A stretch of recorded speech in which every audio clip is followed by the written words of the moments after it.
Videos ملتی رہیں گی۔ ناظرین، سال 1891 سے پہلے اس دنیا کا کوئی انسان نہیں جانتا تھا کہ خدائی کا دعویٰ کرنے والے فرعونوں کی لاشوں کا کیا ہوا تھا، یا ان کی باقیات کہاں ہیں، یا کہیں ہیں بھی یا نہیں۔ تمام آسمانی کتابوں میں اس واقعہ کا ذکر تفصیل سے ملتا ہے کہ اللہ کے پیغمبر حضرت موسیٰ علیہ نبینا علیہ السلام اور بنی اسرائیل قوم کا پیچھا کرتا ہوا ایک فرعون پانی میں غرق ہو کر اپنی فوج سمیت مر گیا تھا، جبکہ حضرت موسیٰ علیہ نبینا علیہ السلام اور ان کی قوم کو پانی نے اللہ کے حکم سے گزرنے کا راستہ دے دیا تھا۔ مگر اس کے بعد اس کا کیا ہوا تھا، اس بارے میں کسی بھی کتاب میں نہیں لکھا ہوا، مگر قرآن مجید فرقان حمید میں اس کے انجام کے بارے میں ایک بہت ہی عجیب بات لکھی گئی تھی جس کی کسی کو سمجھ نہیں تھی۔ قرآن پاک کی سورہ یونس کی آیت نمبر 92 میں اللہ رب العزت نے ارشاد فرمایا، فَالْيَوْمَ نُنَجِّيكَ بِبَدَنِكَ لِتَكُونَ لِمَنْ خَلْفَكَ آیَةً وَإِنَّ كَثِيرًا مِنَ النَّاسِ عَنْ آیَاتِنَا لَغَافِلُونَ۔ سو آج ہم صرف تیری لاش کو نجات دیں گے تاکہ تو ان کے لیے نشان عبرت ہو جو تیرے بعد ہیں، اور حقیقت یہ ہے کہ بہت سے آدمی ہماری نشانیوں سے غافل ہیں۔ ناظرین، یہ واقعہ آج سے 3500 سال پہلے پیش آیا تھا۔ فرعون کے ڈوب کر مرنے کے بعد سمندر نے اس کی لاش کو اللہ رب العزت کے حکم سے باہر پھینک دیا، جبکہ باقی لشکر کا کوئی نام و نشان نہ ملا۔ مصریوں میں سے ایک شخص نے ساحل پر پڑی فرعون کی لاش پہچان کر اہل دربار کو بتایا۔ فرعون کی لاش کو محل پہنچایا گیا۔ درباریوں نے مسالے لگا کر اسے پوری شان اور احترام کے ساتھ تابوت میں رکھ کر محفوظ کر دیا۔ ہنوت کرنے کے عمل کے دوران ان سے ایک غلطی ہو گئی تھی۔ فرعون کیونکہ سمندر میں ڈوب کر مرا تھا اور مرنے کے بعد کچھ عرصے تک پانی میں رہنے کی وجہ سے اس کے جسم پر سمندری نمکیات کی ایک تہ جمی رہ گئی تھی۔ مصریوں نے اس کی لاش پر نمکیات کی وہ تہ اسی طرح رہنے دی اور اسے اسی طرح ہنوت کر دیا۔ وقت گزرتا رہا، زمین و آسمان نے بہت سے انقلاب دیکھے جن کی گرد کے نیچے سب کچھ چھپ گیا، حتیٰ کہ فرعونوں کی ہنوت شدہ لاشیں بھی زمین کی تہوں میں گم ہو گئیں۔ ان کے نام صرف کتابوں، ان کی تعمیرات اور لوگوں کے ذہنوں میں رہ گئے۔ اس واقعے کے تقریباً 2000 سال بعد اس دنیا میں اللہ کے آخری نبی امام الانبیاء جناب محمد الرسول اللہ صلی اللہ علیہ وآلہ وسلم تشریف لائے۔ ان پر نازل ہونے والی آخری کتاب قرآن مجید فرقان حمید میں فرعونوں کے قصے بڑی تفصیل کے ساتھ بیان کیے گئے تھے، اور اسی سلسلے میں اس فرعون کا جسم محفوظ کرنے کی بابت آیت بھی نازل ہوئی تھی، جس کی سچائی پر سب اہل ایمان کا پختہ یقین تو تھا، مگر وہ سمجھنے سے قاصر تھے کہ اس خدائی کا دعویٰ کرنے والے کی لاش کہاں محفوظ کی گئی اور کیسے اسے عبرت کا نشان بنایا جائے گا۔ ناظرین، سال 1871 میں مصر کے ایک شہر الغورنیہ سے تعلق رکھنے والے غریب اور معمولی چور احمد عبد الرسول کو فرعونوں کی ہنوت شدہ لاشوں کی طرف جانے والے خفیہ راستے تک رسائی مل گئی۔ ناظرین، احمد عبد الرسول نوادرات چوری کر کے بیچا کرتا تھا۔ ایک دن وہ دریائے نیل کے کنارے کے قریب تبیسا کے مقام پر اسی سلسلے میں پھر رہا تھا جب اسے ایک خفیہ راستے کا پتہ چلا۔ وہاں وہ نوادرات کی چوری کے لیے جگہ کھود رہا تھا کہ اسی دوران اسے کچھ لوگوں نے پکڑ لیا اور پولیس کے حوالے کر دیا۔ وہ جس جگہ کو کھود رہا تھا وہاں سے ملنے والے راستے کی جب مسلسل کھدائی کی گئی تو سال 1891 کو دوسری ممیوں کے ساتھ اسی غرق ہونے والے فرعون کی لاش بھی مل گئی۔ اس کے کفن پر سینے کے مقام پر اس کا نام لکھا ہوا تھا۔ ان ممیوں کو ماہرین قاہرہ لے گئے۔ جب ان ممیوں کا تفصیل سے جائزہ لیا گیا تو فرعون والی ممی پر جمی نمکیات کی تہ سے تصدیق ہو گئی کہ یہ وہی فرعون ہے جسے اللہ رب العزت نے پانی میں غرق کر کے بدترین انجام سے ہمکنار کیا تھا۔ ناظرین، یہ بہت بڑا واقعہ تھا۔ اس کی تصدیق کے لیے دنیا بھر کے ماہرین آثار قدیمہ اور سائنسدان مصر کی طرف جانے لگے۔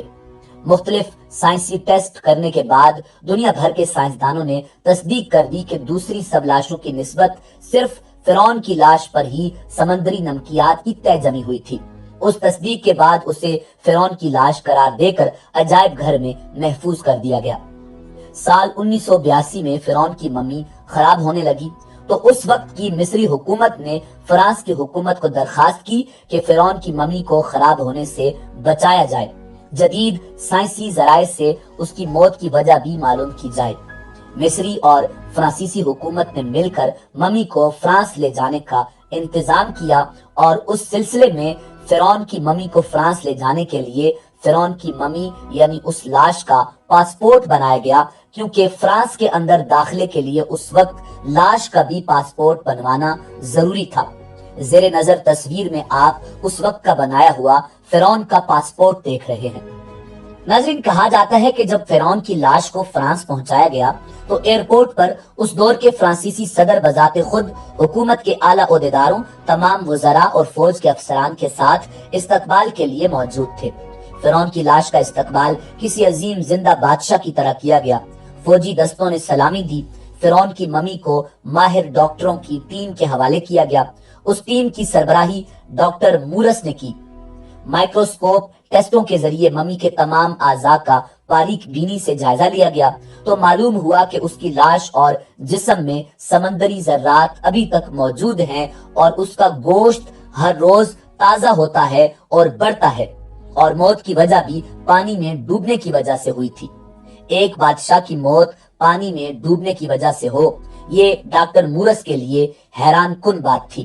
اس نے اس ممی کے بارے میں مزید جاننے کی کوشش کی تو اسے معلوم ہوا کہ اس بادشاہ کی موت کے حالات مسلمانوں کے نبی امام الانبیاء جناب محمد الرسول اللہ صلی اللہ علیہ وآلہ وسلم پر اترنے والی کتاب قرآن مجید فرقان حمید میں تفصیل سے درج ہیں۔ اسے علم تھا کہ جہاں سے یہ لاش ملی ہے وہ ایک اسلامی ملک ہے۔ تجسس کے ہاتھوں مجبور ہو کر وہ مصر پہنچا۔ وہ ایک سائنسدان تھا۔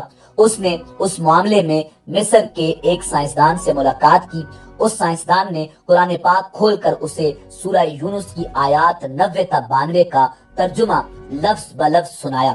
فرعون کا خدائی کا دعویٰ، اس کا پانی میں ڈوب کر مرنا اور پھر پانی سے نکال کر اس کی لاش کا حنوط ہو جانا اور پھر دوبارہ لاش کا ملنا اور پھر اس کی لاش کو جدید سائنسی دور میں دوبارہ محفوظ کیا جانا، سب کا اشارہ ایک جانب تھا اور بہت واضح تھا۔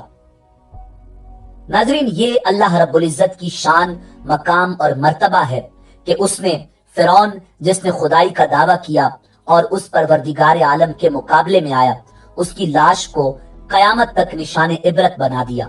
فرعون وہ واحد شخص ہے جس کی لاش پر گوشت تر و تازہ ہے، لگتا ہے ابھی کسی نے اس کو سلایا ہو۔ اس کے بال اور ناخن بڑھتے ہیں، بلکہ اس کی ناش پر گوشت بڑھتا ہے اور بڑھتا رہتا ہے۔ ہر سال 15 مارچ کو اسی میوزیم میں چوہے رکھے ہوئے ہیں جو اس کے اوپر چھوڑے جاتے ہیں اور وہ اس کا بڑا ہوا گوشت کھا جاتے ہیں اور پھر اس کی ڈریسنگ کی جاتی ہے اور اس کو دوبارہ شیشے میں رکھا جاتا ہے۔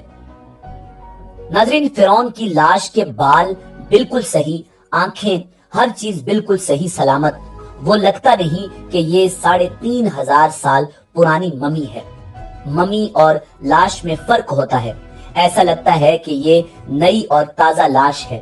موسیٰ علیہ السلام اور ہمارے آقا کریم نبی آخر الزماں امام الانبیاء جناب محمد الرسول اللہ صلی اللہ علیہ وآلہ وسلم کے درمیان 2000 سال کا فرق ہے۔ میں تمہارے جسم کو نجات دوں گا اور لوگوں کو کہوں گا کہ دیکھو یہ انجام ہے خدائی کا دعویٰ کرنے کا۔ ایک دفعہ موسیٰ علیہ السلام نے پوچھا، اے پروردگار عالم، تو فرعون کو اتنی مہلت کیوں دیتا رہا؟ وہ تو کہتا تھا میں خدا ہوں۔ تو اللہ رب العزت نے ارشاد فرمایا، یہ کمبخت اپنی رعایا میں عدل کرتا تھا، اس لیے اس کو میں مہلت دیتا رہا، جب اس نے ظلم کیا تو پھر پکڑا۔ ناظرین، فرعون کی لاش کے حوالے سے عیسائیوں اور یہودیوں کا یہ عقیدہ ہے کہ فرعون پانی میں غرق ہو کر ہلاک نہیں ہوا تھا، بلکہ وہ اس وقت بچ گیا تھا اور بعد میں طبی موت مرا۔ اور قرآن مجید فرقان حمید کی آیات بینات کے مطابق مسلمانوں کا یہ عقیدہ ہے کہ فرعون کو اللہ رب العزت نے پانی میں غرق کر دیا تھا اور قیامت تک اس کی لاش کو نشان عبرت بنا دیا۔ ناظرین، فرعون کی ممی نہیں بلکہ لاش ہے۔ فرعون کی لاش ایسے محفوظ کر کے دنیا کے سامنے لا کر رکھ دی گئی کہ انٹرنیٹ کی ایک کلک پر رسائل و جرائد پر ٹی وی چینلز پر اور عجائب گھر میں اربوں انسانوں کی آنکھوں کے سامنے پچ کی قابل ترس حالت میں موجود ہے، عبرت کے لیے، سوچنے کے لیے کہ عبادت کے لائق اور ہمیشہ رہنے والا وہی ہے جو سب کا خالق اور رازق ہے۔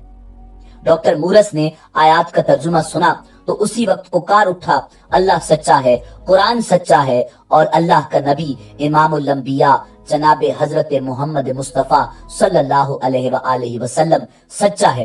کلمہ پڑھا اور مسلمان ہو گیا۔